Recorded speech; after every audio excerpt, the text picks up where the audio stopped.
Ready for a story? I got a story for you. Once upon a time, in a yoga class full of full-length mirrors, I arrived at what I believed to be my most perfect downward dog. Finally, after 15 years of practice, perfection, I achieved something. Perfection. Hooray me! I had been chasing that dang dog for years, and when I peeked into that mirror and I saw myself looking like a page from Yoga Journal, I rejoiced. The very first thought that came to me after seeing this perfect downward dog was this: relief. Now I can rest. Now I can rest. Now I can rest. And then I laughed out loud. The lie that had been operating underneath the surface all my life had been caught. The lie that says you have to be perfect before you can rest. And I love how God rushed in and gave me a belly laugh. Early on in my faith, He had taught me how to laugh whenever I hear a lie from within. And the laugh woke me up and reminded my whole being that the enemy had been caught. Colossians 2:15.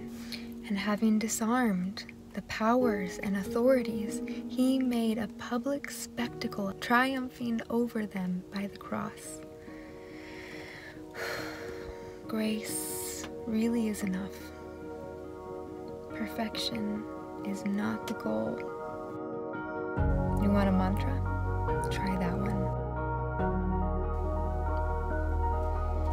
Yes, it did feel so good to be in that posture, to nail downward dog.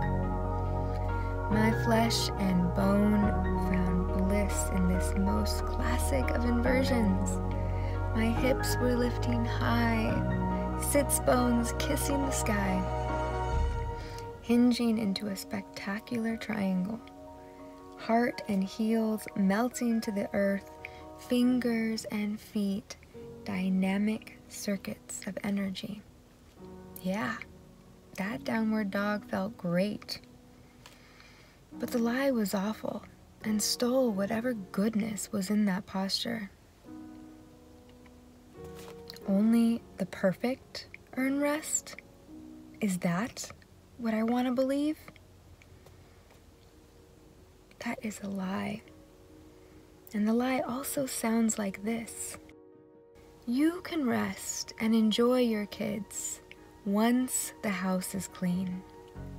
You can rest and just enjoy the arms of your lover after you lose 10 pounds. You can rest and just enjoy being yourself after you proved your worth. The lie is sneaky, and it always associates rest with being earned, rest with something saved for the perfect. I have often resisted rest when I needed it the most because I bought into that lie. I bought into the lie that I had to earn it first. But here's the truth. In Christ, I can rest whenever I want. In Christ, the imperfect can rest. I've practiced yoga most of my adult life, but the practice of wholeness is newer to me. And I've really fallen in love with it because I desperately need the grace it offers. In feminine wholeness, the goal isn't perfection, not at all. The one and only goal is Christ. Waking up and remembering and embodying love. Love for the sake of love. Love freely given. Love that is the sanctuary for all to find rest. That day on my yoga mat, when I thought I had achieved something great through perfection, the Spirit sweetly rescued me from myself with this conviction. You think you have to be perfect in order to rest? Dear girl, grace is freely given, no perfection required. And the child in me, listen to Lady Wisdom in me, to the Sophia, the counselor in me. And I knew, unless I wanted a lifetime of forever trying to measure up to impossible standards, I had to turn from that being the goal. I had to make a turn, make a major shift in my goals as a woman. So I did. I left what made me perfect for a moment, and I came to a humble child's pose. With head bowed down and forehead resting on Mama Earth, I whispered these words. Forgive me, Lord, for making perfection the goal. You never asked me for that.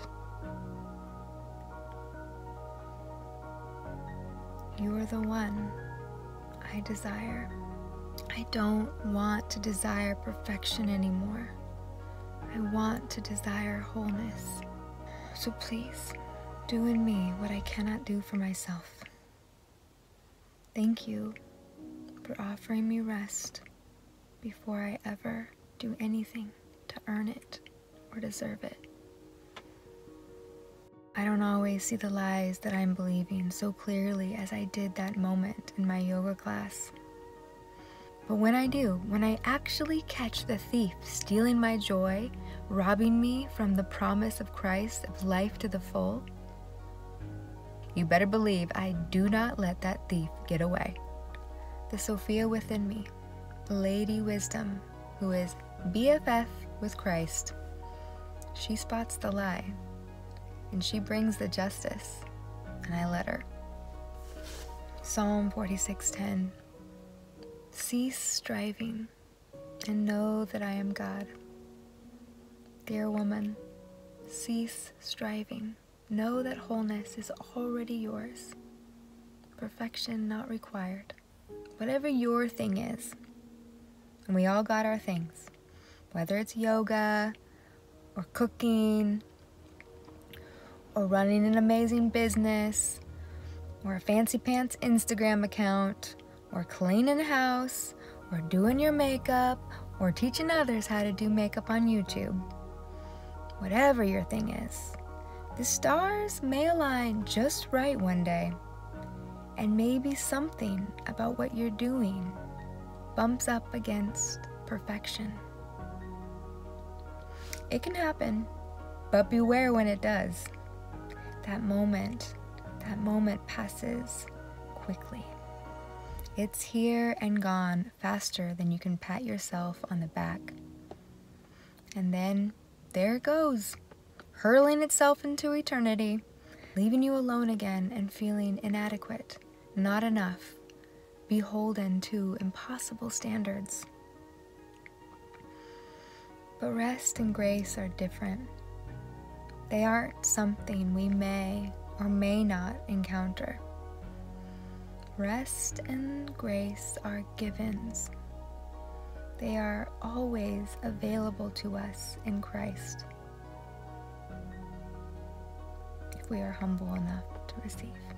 The last thing I want to say, this feminine wholeness thing, it can feel like a lot. It can feel like a big journey. It can feel like an impossibility to a soul that is overwhelmed and exhausted. I've been there. But I'm learning that wholeness isn't about perfection at all. Wholeness arises out of the intention to rest, to give ourselves permission to rest, to shift, to turn away from the game that says we have to be perfect in order to be loved. We have to be perfect in order to give ourselves a break. Wholeness is about remembering who we are in Christ and receiving grace freely. Letting all parts of who we are belong, especially the parts that we think are imperfect. Got it? Great. I can lower this blanket now and reveal the fact that I'm in my car. Because where else am I going to do these vlogs? Go take a break. Go enjoy a nap. Go run a bath. And just sit and soak in grace for a while. Thank God it's freely given. You're enough, just as you are. You're enough. You're enough.